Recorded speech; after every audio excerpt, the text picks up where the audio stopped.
Ginulantang nga ng mag-asawang si Geraldine Blackman at Josh Blackman ang kanilang mga supporters. Well, isa nga ang pamilyang ito sa talaga namang sinusubaybayan ng mga netizen at masasabi natin na isa sila sa nagbibigay ng kasiyahan sa kanilang mga supporters. Ang The Blackman family ay may 5.4 million na followers sa kanilang Facebook kung saan talaga namang kapag ka sila ay nag-post ng kanilang mga kulitan ay sinusubaybayan talaga ito. Kaya naman nagulantang ang mga netizen matapos i-reveal nitong si Geraldine Blackman kamakailan lamang na hiwalay na sila ng kanyang husband na si Josh.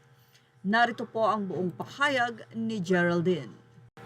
Ayon kay Geraldine, Josh and I have separated. Sa isang pahayag ni Geraldine Blackman, emotional niyang inanunsyo ang paghihiwalay nila ng kanyang asawang si Josh Blackman. I have been trying to find the right time when I'm gonna get the courage for me to post this one online. Josh and I have separated. We're good friends. I just know that he is a good person and he is the best father and that Jet and Nemo could ever have. I'm so sorry. We have a lot of you guys who love us. Thank you for all the support for the last 3 years. It's been amazing. It's been one of the best. Thank you for loving the Blackman family. Siyempre, nais ng kanilang mga supporters malaman kung ano ba ang dahilan ng hiwalayan. Wala mang binanggit itong si Geraldine, pero ngayon ay lumalabas at nagba-viral sa social media na tila third party ang nasabing hiwalayan. Kumakalat kasi ang photo ni Josh Blackman na nakalagay ito sa caption mula sa Blackman family social media post. So apparently Josh is on Tinder and is ready to date someone. Ha ha ha. And apparently he's a big texter.